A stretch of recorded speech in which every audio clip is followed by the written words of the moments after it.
എരിയട്ടെ ഈ ലോക ചിന്തകൾ, എരിയട്ടെ ഈ ലോക സ്നേഹവും. ഉരുക്കേണമേ, കീടമകറ്റേണമേ, പണിയേണമേ അങ്ങേക്കനുരൂപനായി. ഉരുക്കേണമേ, കീടമകറ്റേണമേ,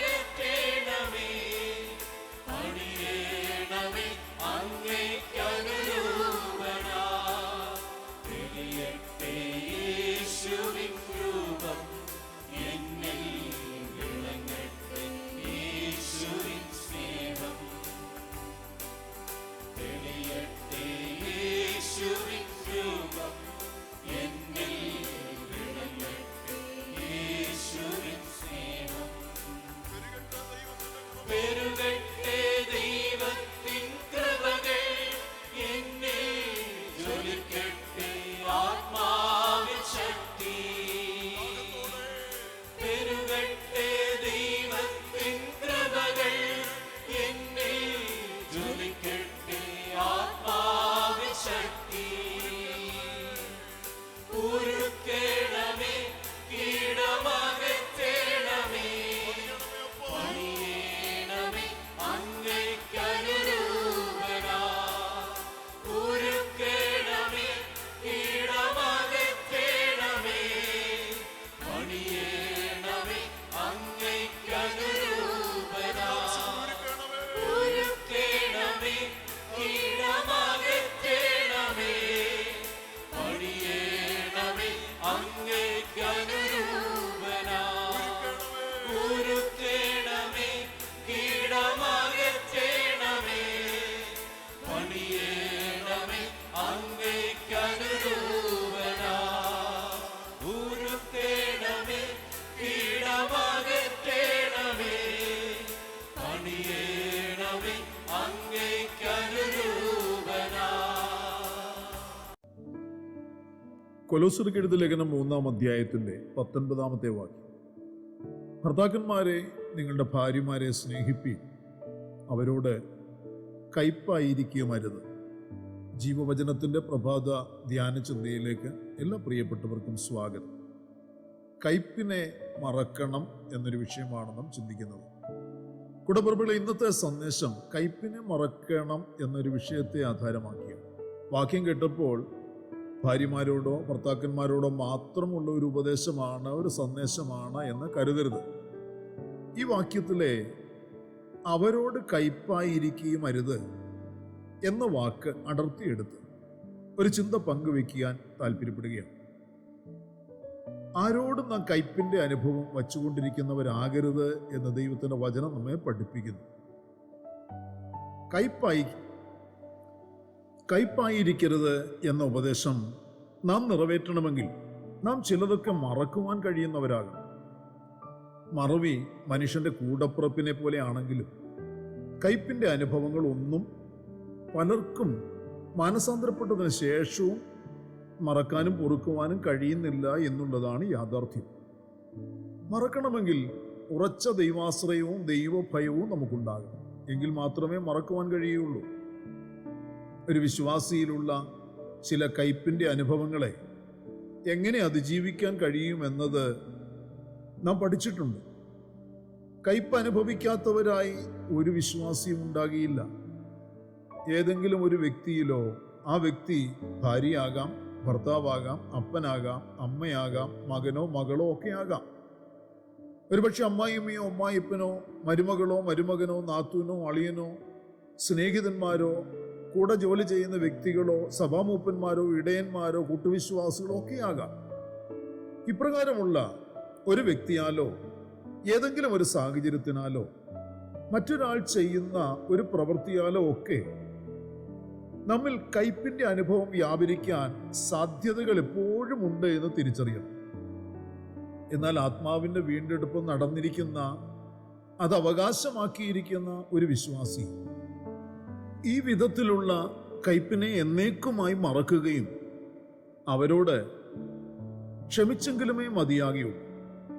അതിനുള്ള ദൈവകൃപ ദൈവസന്നിധിയിൽ നിന്ന് ചോദിക്കുന്നവർക്ക് എപ്പോഴും ലഭ്യമാണ്. ഇന്നും അത് ലഭ്യമാണ്. ഞാൻ ആരോടും കയ്പായിരിക്കില്ല. ഞാൻ കയ്പായിരുന്നാൽ അത് ഞാൻ എന്നോട് തന്നെ ചെയ്യുന്ന ദ്രോഹമാണ് എന്നതിനാൽ എനിക്ക് ഈ കയ്പിനെ അതിജീവിക്കണം എന്നുള്ളവർ മാതൃകയാക്കേണ്ട ഒരു വ്യക്തിയാണ് പഴയ നിയമത്തിൽ ജോസഫ്. ദൈവത്തിന്റെ വചനത്തിൽ പുറപ്പാട് പുസ്തകത്തിലെ 45-ാമത്തെ അധ്യായത്തിൽ വായിക്കാൻ കഴിയുന്നത്, ജോസഫ് സഹോദരന്മാരോട് ഇങ്ങോട്ട് അടുത്തു വരുവീൻ എന്ന് പറഞ്ഞു.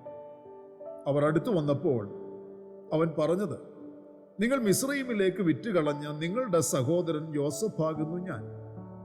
എന്നെ ഇവിടെ വിറ്റതുകൊണ്ട് നിങ്ങൾ വ്യസനിക്കേണ്ട, വിഷാദിക്കുകയും വേണ്ട. ജീവരക്ഷയ്ക്കായി ദൈവം എന്നെ നിങ്ങൾക്ക് മുൻപേ അയച്ചതാകുന്നു എന്നിങ്ങനെയാണ് ആ വാക്കുകളിൽ നമുക്ക് വായിക്കാൻ കഴിയുന്നത്. സഹോദരന്മാരാൽ ഏറ്റവും അധികം ഉപദ്രവിക്കപ്പെടുകയും ഒറ്റപ്പെടുത്തലുകളും അനുഭവിച്ച യജമാനന്റെ ഭാര്യയാൽ അപമാനിക്കപ്പെടലും യജമാനൻ കാരാഗ്രഹവാസം വിധിച്ച് അത് അനുഭവിക്കുകയും ചെയ്തവനായ ജോസഫ് അതിനൊക്കെ കാരണക്കാരായ സഹോദരന്മാരോട് പറയുന്നു, എനിക്ക് നിങ്ങളോട് ഒരു കയ്പുണ്ട്. അതോർത്ത് നിങ്ങൾ വ്യസനിക്കേണ്ട, വിഷാദിക്കുകയും വേണ്ട. എൻ്റെ കയ്പിന്റെ ദിനങ്ങൾ, എൻ്റെ കയ്പിന്റെ വർഷങ്ങൾ ദൈവം നമ്മുടെ ഏവരുടെയും ജീവരക്ഷയ്ക്കായി ഒരുക്കിയ ഒരു പദ്ധതിയായിരുന്നു. ദൈവസന്നിധിയിലേക്ക് വന്ന ജോസഫ് കയ്പിന്റെ കാരണക്കാരുടെ പ്രവൃത്തികളെയും അതിൻ്റെ വേദനകളെയും മറന്ന് അവരോട് ക്ഷമിച്ചു. തൻ്റെ കയ്പിന്റെ അനുഭവത്തിലേക്ക് താൻ ക്രൂശ് എന്ന കൊമ്പ്, വൃക്ഷത്തിന്റെ കൊമ്പ് എടുത്തിട്ടപ്പോൾ അത് ആ നാളുകൾ, ആ അനുഭവങ്ങൾ തനിക്ക് മധുരമുള്ള അനുഭവങ്ങളാക്കി തീർത്തു എന്ന് നമുക്ക് തൻ്റെ അനുഭവത്തിൽ നിന്ന്, തൻ്റെ സാക്ഷ്യ പ്രഖ്യാപനത്തിൽ നിന്ന് നമുക്ക് തിരിച്ചറിയാനും മനസ്സിലാക്കാൻ കഴിയും. തുടർന്ന് താൻ മറന്നു, അതിനോടൊപ്പം തന്നെ താൻ ക്ഷമിച്ചു. അതിൻ്റെ അവസാനമോ നിരപ്പിലായി തീർന്നു, സഹോദരന്മാരുമായി നിരപ്പിലായി തീർന്നു. ഉൽപ്പത്തി പുസ്തകം 41 ഇങ്ങനെ വായിക്കുന്നു, എൻ്റെ സകല കഷ്ടതയും ദൈവം എന്നെ മറക്കുമാറാക്കി എന്ന് പറഞ്ഞ് യോസഫ് തൻ്റെ ആദ്യജാതിന് മനശ്ശെ എന്ന പേരിട്ടു.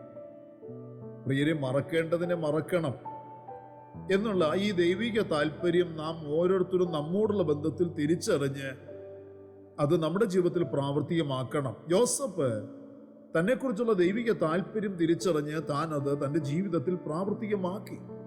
അതുപോലെ നാമും ചെയ്യേണ്ടത് ആവശ്യമാണ്. അത് താൻ മറന്നതാണെന്ന് ഓർക്കേണ്ടതിന് തനിക്ക് ജനിച്ച മകന് മനശ്ശെ എന്ന പേര് വിട്ടു. എൻ്റെ കയ്പിൻ്റെ സകല അനുഭവങ്ങളെയും, എൻ്റെ സകല കഷ്ടതകളെയും, ഞാൻ അനുഭവിക്കേണ്ടി വന്ന ഉപദ്രവങ്ങളെയും ദൈവം എന്നെ മറക്കുമാറാക്കി. നോക്കൂ, എത്ര അനുഗ്രഹീതമായ ഒരു സാക്ഷ്യം.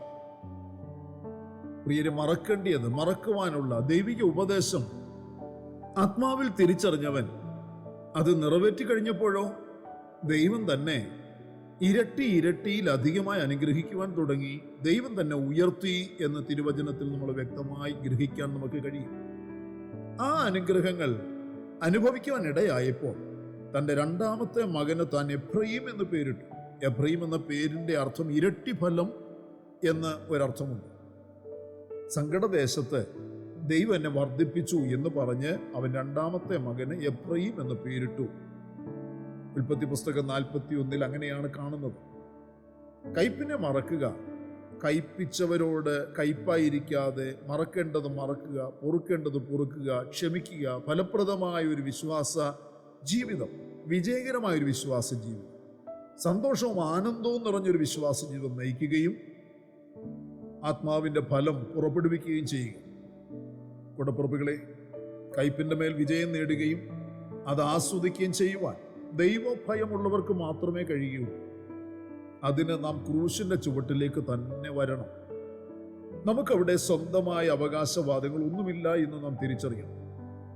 അവിടെ നാം എത്തിയ ശേഷം നാം ഹൃദയംഗമായി കയ്പിൻ്റെ കാരണക്കാരോട് ക്ഷമിക്കണം.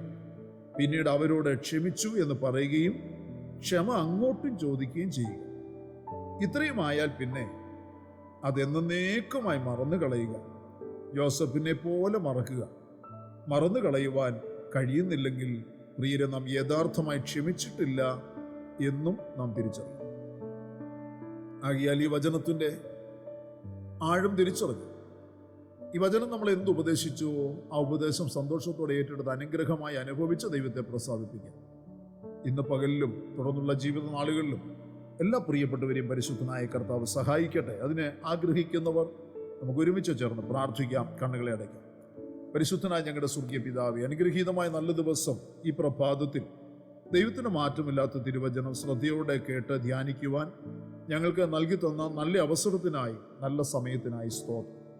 കയ്പിനെ മറക്കുന്നവരായി ജീവിപ്പാൻ ഞങ്ങളെ സഹായിക്കണമേ.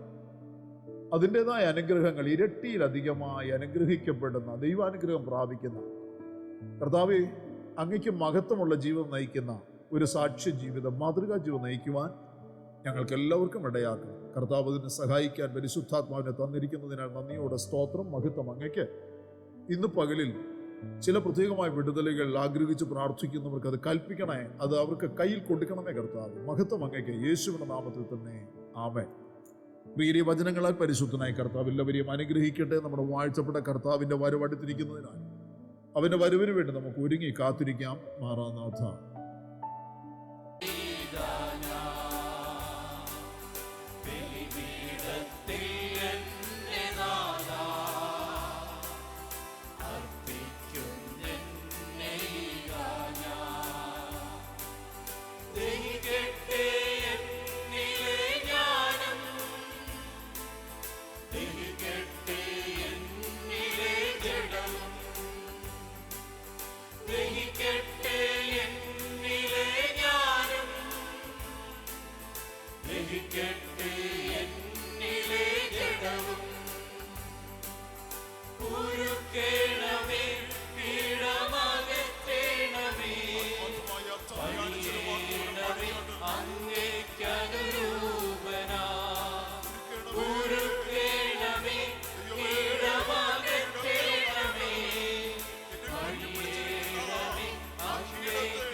അങ്ങേക്കു